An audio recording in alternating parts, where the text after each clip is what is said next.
Elle s'appelle Eva. Oui, Eva. Elle s'appelle Anne-Sophie. Mais oui. Et elles sont imams. Et elles sont femmes. Eva Janadin et Anne-Sophie Monsinet ont dirigé samedi une prière musulmane à Paris, cérémonie inédite en France.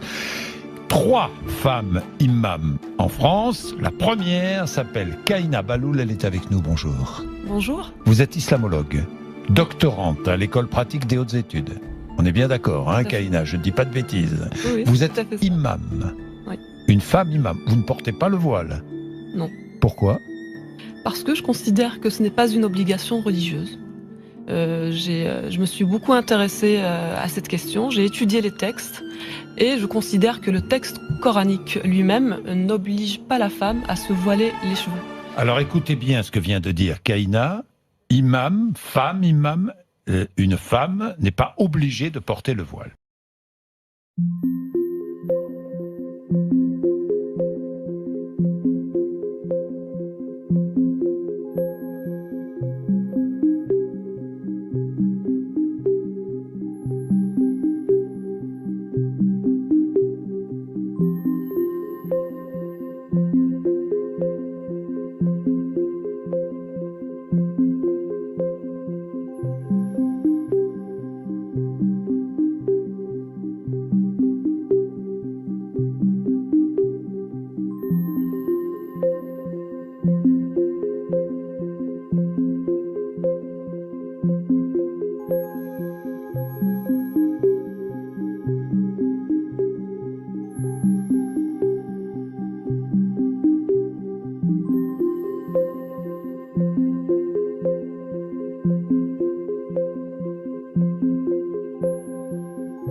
Donc voilà pour l'évolution historique et voilà le point sur lequel je voulais revenir. Alors très clairement, nous aujourd'hui, pour parler très franchement, surtout notre branche, la branche Mu'tazila de la mosquée Fatima, nous devons lutter ensemble, me semble-t-il, pour faire reculer l'obscurantisme et tous ces courants, dans quelque religion qu'ils soient, et ils se trouvent dans toutes nos religions, qui, en se voulant intégral, en deviennent intégristes, en se voulant fondamental, en deviennent fondamentalistes, et instrumentalisent ainsi la foi et la piété pour promouvoir des contre-projets de société à des fins politiques. Ensemble, nous devons travailler toujours à nouveau vers cela. Ensemble, plus particulièrement nous, qui sommes filles et fils d'Abraham.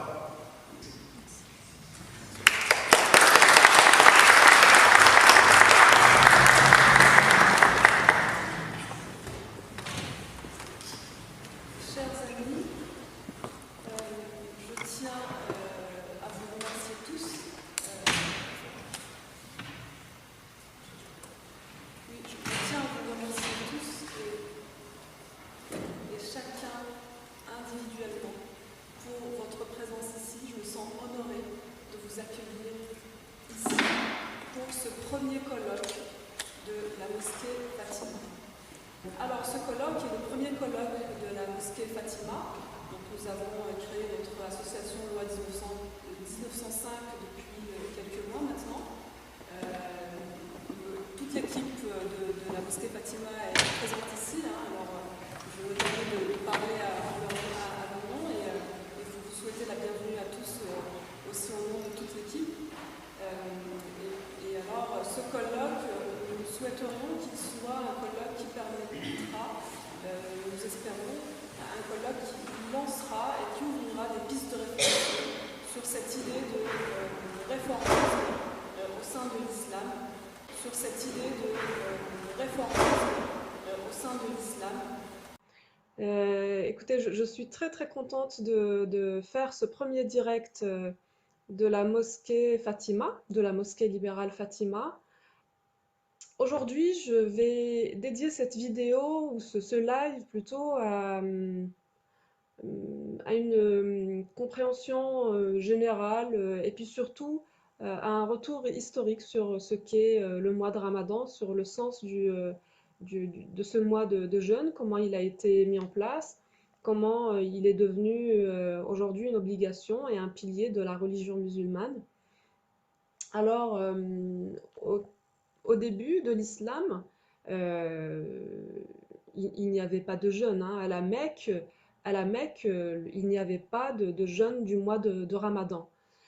En fait, on a commencé à faire les premiers jeûnes enfin pas du mois de Ramadan d'ailleurs, un autre jeûne de 2 jours, d'une journée d'abord et puis après de 2 jours à Médine, donc après l'émigration du prophète de l'islam, donc quand il est parti de la Mecque vers Médine, et à partir de l'an 2 de l'Hégire, un jour le prophète, que la grâce et la paix soient sur lui, est allé voir la communauté juive de Médine. Et quand il est allé les voir, il les a trouvés en pleine pratique donc de jeûne. Ils étaient en plein jeûne. Et alors, il leur demande quel était ce jeûne, quel était ce rituel et quel était son sens. Les Juifs lui répondent que ce jeûne correspondait au jeûne de Yom Kippour. Et alors, ce qui nous est rapporté dans la tradition musulmane, et je tiens à attirer votre attention sur ce point-là, ce n'est pas le cas aujourd'hui dans la tradition juive, hein. Ce n'est pas le sens qui est donné à Yom Kippour dans la tradition juive aujourd'hui. Mais il se trouve que dans la tradition musulmane, c'est ce qui nous est rapporté. Alors, l'explication que les Juifs donnent au prophète Mohammed concernant donc le jeûne de Yom Kippour, c'est que c'était un jeûne pour commémorer la sortie du peuple juif d'Égypte, donc, et le fait que Dieu les ait soutenus pour échapper à la tyrannie de Pharaon. Et donc, ce jour, ce jeûne de Yom Kippour a été pratiqué pour se rappeler de cet événement, de la sortie du peuple d'Israël d'Égypte avec le prophète Moïse. Et alors, le prophète de l'islam, Mohammed, quand il a entendu ça, il a répondu en disant, mais moi, je suis tout à fait autant digne que vous de jeûner et de commémorer cet événement. Alors, je vais jeûner parce que je suis aussi un héritier du prophète Moïse. Que la paix soit sur lui. Et donc le prophète a commencé à jeûner à partir donc, de la 2e année de l'Hégire, à jeûner un jour, et c'est ce on connaît aujourd'hui, c'est Al-Ashura dans les fêtes musulmanes. Et donc il a commencé à jeûner un jour, puis après 2 jours, donc le 9 et le 10 du mois de Muharram. Et voilà, ça a été le premier jeûne obligatoire dans l'islam.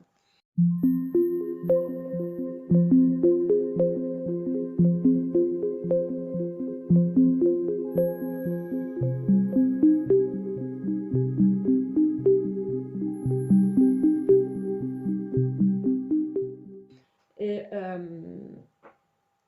et alors,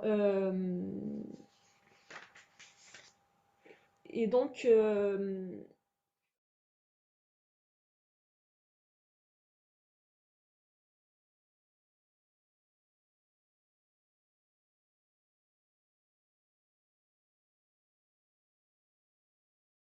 وقل للمؤمنات يغضضن من أبصارهن ويحفظن فروجهن ولا يبدين زينتهن إلا ما ظهر منها وليضربن بخمرهن على جيوبهن ولا يبدين زينتهن إلا لبعولتهن أو آبائهن أو آباء بعولتهن أو أبنائهن أو أبناء بعولتهن أو إخوانهن أو بني إخوانهن أو بني أخواتهن أو نسائهن أو ما ملكت أيمانهن أو التابعين غير أولي الإربة من الرجال أو الطفل الذين لم يظهروا على عورات النساء ولا يضربن بأرجلهن ليعلم ما يخفين من زينتهن وتوبوا إلى الله جميعا أيها المؤمنون لعلكم تفلحون